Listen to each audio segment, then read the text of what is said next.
Andrea and Carl Axelrod, who couldn't be here today, but they asked me to read this. We wish we could be with you today to help you celebrate. Here is a tribute to your remarkable capacity for friendship, your love for each other, and the incredible family you have nurtured. Jan, how lucky we were to have had our Wheelock stints overlap. Your smile lights up the room. Keep laughing and loving to many more years of happiness, new adventures, joy, good health, and peace. Love, Andrea and Carl.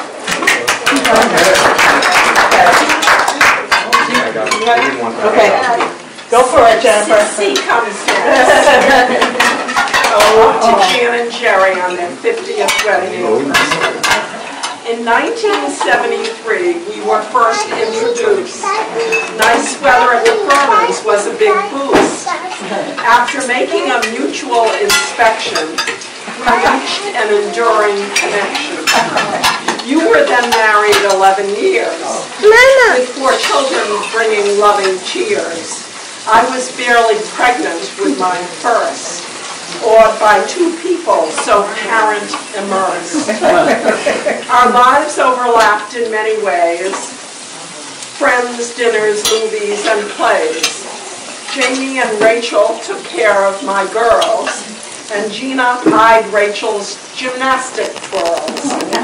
The Berkshires is where we rode our bikes, groaning and panting like well-trained kikes.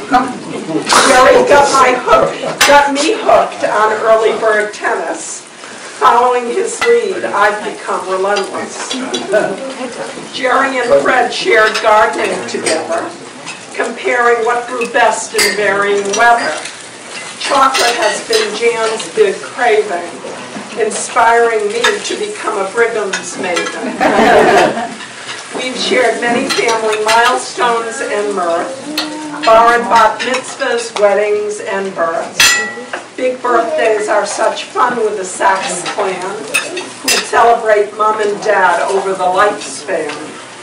Sudden darkness occurred 16 years later, which made our friendship that much greater. You've continued to stay by my side, supporting me through the rough ride. When I finally surfaced from my grief, you held to the belief that I could find new joy, eventually even a new boy. Along came my Bob, making my heart throb. It's hard to say, I can't explain. You backed me through sun and rain.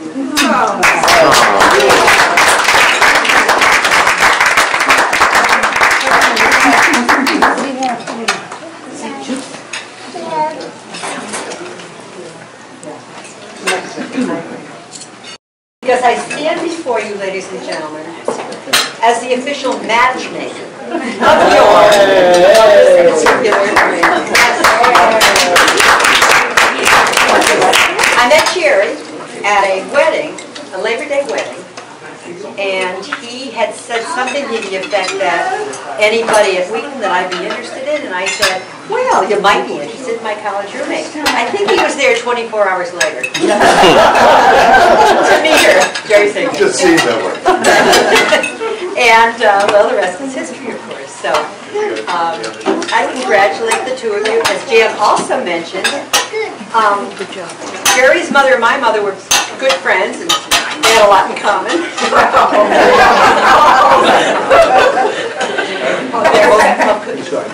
And then, of course, Jan and I had wonderful times at Wheaton together. And thereafter, we've been, practically like sisters. And it's been wonderful. And Jerry, too. I was thinking of him as my brother.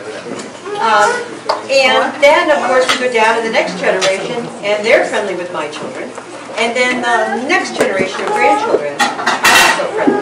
So in a sense, we have 4 generations, out of all of this. So I think I'm retiring now as a matchmaker.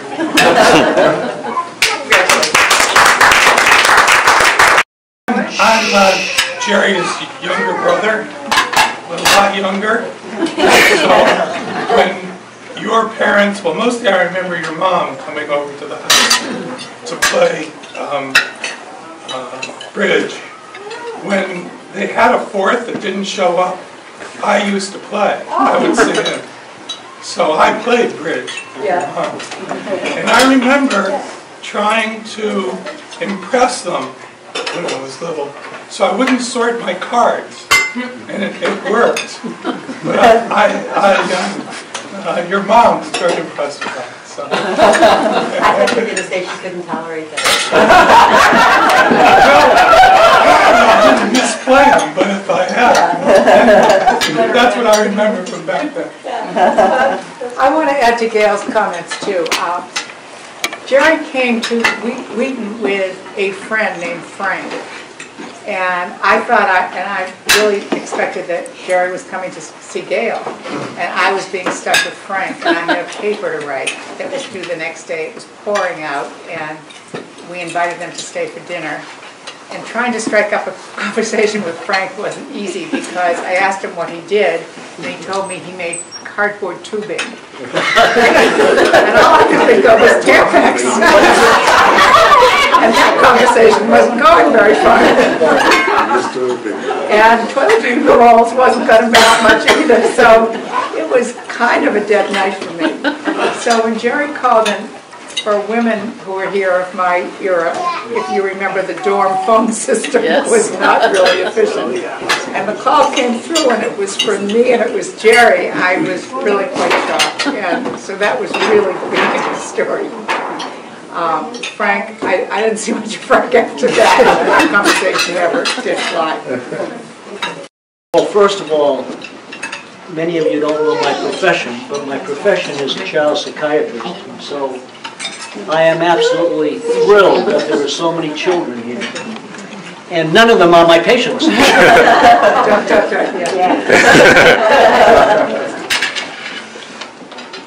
You know, just to start with Jerry for a minute, in high school, I was very short.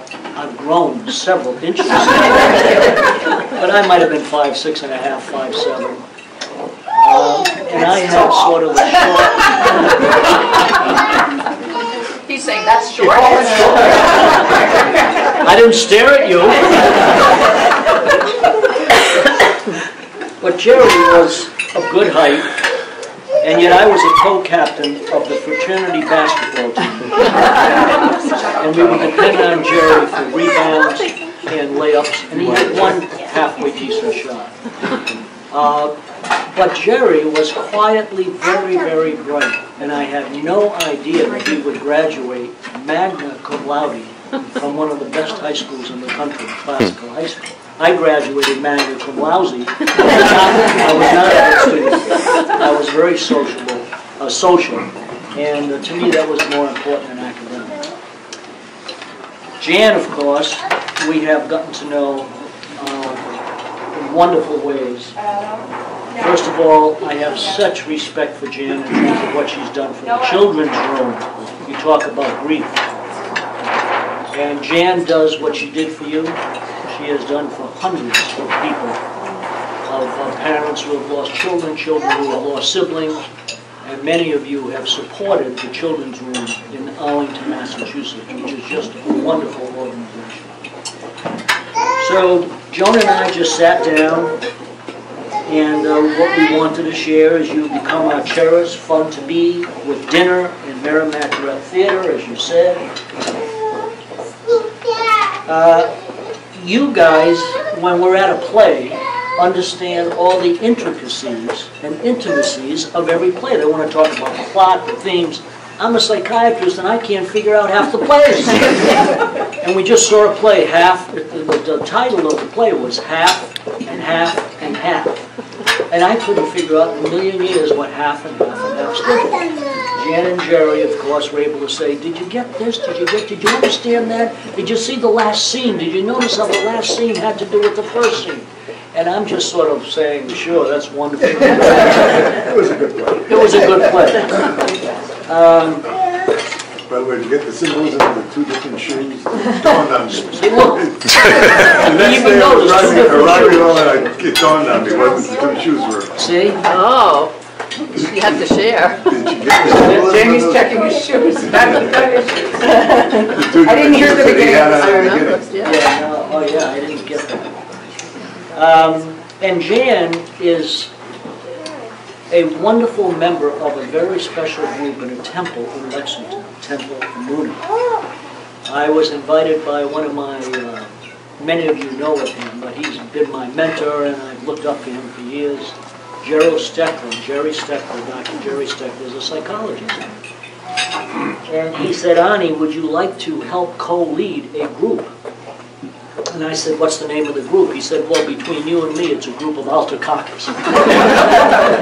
So everybody in the group is from 75 to 90. Who, by the way, is the brightest and sharpest and most intuitive and sensitive person with her comments? Jan. Who's second to Jan? The 90-year-old. But Jan has this ability to pick up. She listens carefully, waits for the right timing to speak. She supports the theme of what's going on. And sometimes she is very, I wouldn't say, I don't know how to describe it, but you will pick up on a theme and then you move the theme in a very, very, very moving way, a very caring way. And I think you've been an unbelievable member of the Wisdom Group. And you're not an alter cocker, so that you shouldn't be in that group. You're not 75. No, far from it. Jerry, who was a professor of the Civil War, he really should have been the psychological mentor of the Patriots. Because right now he's grieving because Gronkowski, who was our best pass receiver, has a radial fracture, for those of you who are nurses and physicians. Is that what it is? Yeah, which is healing.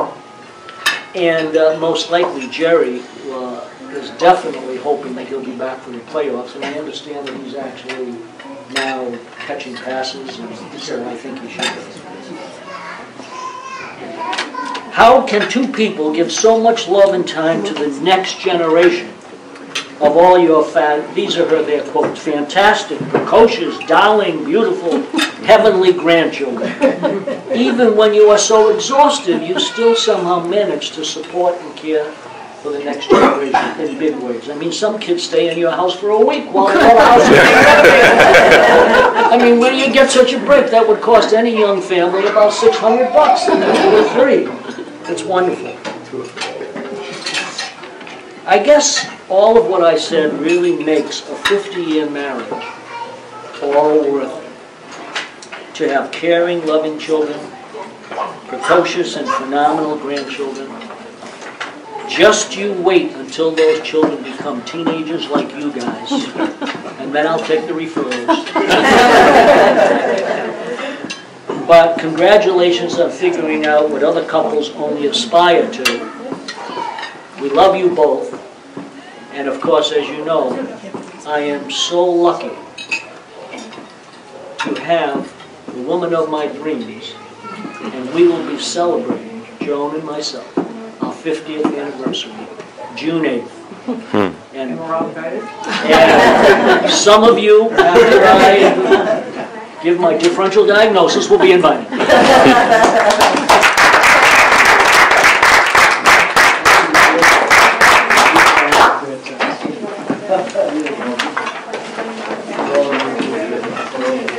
Well, that's a hard act to follow, but just a couple of memories. I'm Mike Singer, and Judy and I began our connections to the Saxes back about 24 years ago when we moved into the house right next door to them over on the corner of Burlington Street and Blake. Over that 50 years, we've been a part of their lives since we moved into that house on Burlington Street. 24 years and lots of memories. Joining the family, many celebrations and birthdays, bar mitzvahs, bat mitzvahs, graduations, engagements, weddings and all, with the inevitable Sachs family shtick. That's always been a big part of it. We've always enjoyed it, and we've always going to be looking forward to it. Uh-oh. Judy and Jan have taken these long walks over the years, over many weeks, many months, many years, talking all the way, sharing just about everything, thus becoming very special friends and solving and resolving all of the problems of the world. We've had our challenges with the Saxons too, and the challenges with our dogs, including our dog many years ago, Nikki, sneaking into the house before we left for a long walk, tripping the burglar alarm, which scared her to no end, and then to the point of pooping all over the playroom for Jerry and Jan to come back and figure out, and the police came too. And there are challenges with our kids and the teenagers. Our kids and the Sachs kids were in the same age bracket, were friends over the years. And there was one time when we were away, and our kids, without our knowing about it, had this major party. And we heard about it afterwards when we said, what happened? They said, well, at a certain point, Jerry came over and raised his voice and said, get out of here, and everybody left. So we valued that. And that saved our God called. That's why I got that. Okay. There were challenges with our adjacent yards. There was a time that there was a huge flood and the water was running into the Sax's house. And Jerry, being the engineer, very wisely channeled it away from his house right into our house. And we had to say, it's flooding our basement, will you channel it over? Eventually we did, and both houses managed to survive. We've had dinners out and visits, tennis in our timeshare in Newport, and other times that Judy and Jan went up to the Samoset Inn in Maine. We both tried to play tennis. Their sciatica got so bad that you couldn't even walk out with a suitcase. 2 days ahead of you. The friendship survived many changes and are moving from Burlington Street now about 14 years ago. Doesn't seem that far, but Judy and Jan have been able to manage to keep walking and eating ice cream despite those differences. More ice cream. And more ice cream. And now as we are planning a move from Lexington, we're going to have to travel more for ice cream and more, but hopefully we'll do it.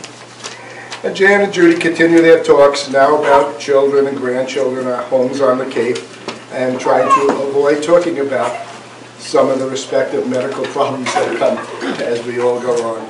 So there are lots of memories, lots of good times, and our enjoyment of it, a big share of it.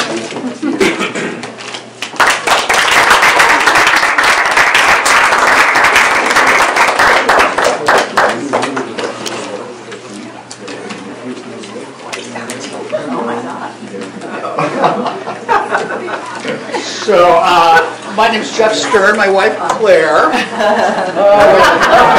with her Jan impression. Now, we have both been very blessed in our work lives to have formed great friendships. Right? This is proud. And Claire met Jan at Wheelock, which makes us relative newbies in this room. But what we thought we would do is, I was thinking recently about the movie Diner, where, if you remember, the husband-to-be gave his bride-to-be a quiz on his favorite subject, which was the Baltimore Colts. And we thought that this is really what could have happened 50 years ago, but didn't. So this is sort of a chance to relive or recreate that moment. Of course, it's for the patrons. Now, Jan, the premise here is we're going to ask you questions about Patriot history. But here's the good news. Here's the good news. You get a lifeline. You get two! Your lifeline is Ben and Oh, good. and Jerry, you're going to have to answer some questions from Claire. About Jan.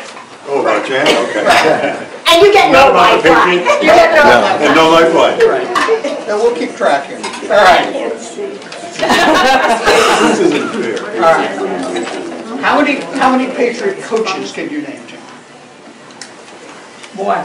Good answer.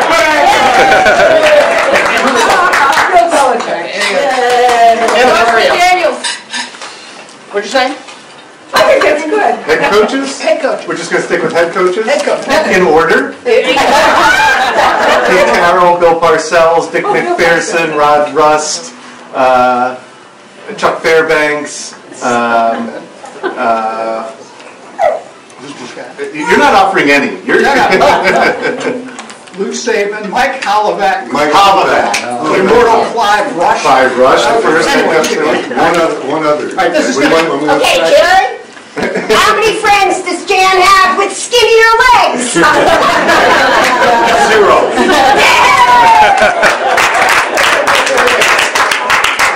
How many Patriots stadiums can you name?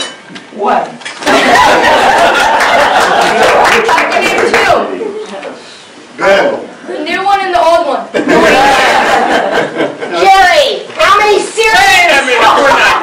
Evan, stadiums. Well, names of stadiums are actual. So the old stadium was called Foxborough Stadium, Sullivan Stadium, Schaefer Stadium, Foxborough Stadium, and then Sullivan Stadium again before Gillette Stadium. And how about before that? BU, Fenway Park, Harvard, and am I missing one? BC. Very good. Okay, excellent. I didn't realize I'm not prepared for this. I did not realize I'd be participating. Yeah, we are. Jerry, how many serious birthday cards has Jan ever sent? me? No, Or to the whole world? to the whole world. The answer is the same, infinite. How many serious? Serious. Oh, serious ones. 0. 0. I'm sensing a pattern with yours. Just gonna give you a tip. Yeah, I got on to that All already. right. Jan, you can't answer this one with a full mouth. This is a really tough one. Who was Ben Dreef, and where does he fit in Patriots lore? Wait, what? Ben Dreef. Or drive. Or Dreef, yeah. I'm guessing that. Evan? He was a halfback. No. Would it be easier if we were wearing stripes? Right. Oh, he's a, Right, and what is he infamous for in Patriot history? Sugar Hamilton, nothing to pass her, no clue, 1977. Take the words out of my mouth. Exactly. Keep it going You there. answer first, then you ask the question. Okay, but Jerry, how many people have a more beautiful smile? 0.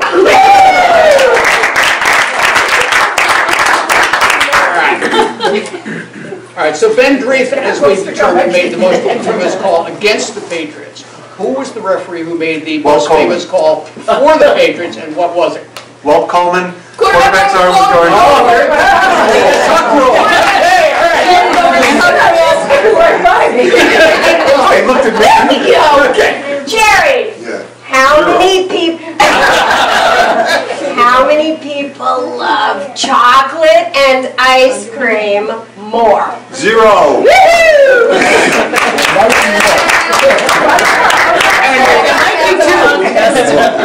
Question was more, I consider that equal. All right, this is really tough. Who is Mark Henderson? He was in my senior class. Ben, do you know? I know. You drove this snowplow. The snowplow guy. It was a work release. Work release. Shame on you! You've seen that snowplow. But you still didn't tell me about it. So I don't trust. Okay, how many people has Jan met who have not become instant friends? A few. No. The word is instant. The operative word is instant. 0. Just Nelson knows it. a few. 0. Discriminating. Discriminating. How many wins have the Patriots had in their career during the time of this marriage? Oh, my God. I don't even know this. This is too much math. That's higher mathematics. And the answer is 441. Wow. I was about to. You attended 220. By 50. So I would have been around 400. Does that mean the marriage is And so, Jerry, we could go on and on with questions about how many people have a more beautiful smile, how many people care more about children, how many people stay with you through triumph and tragedy,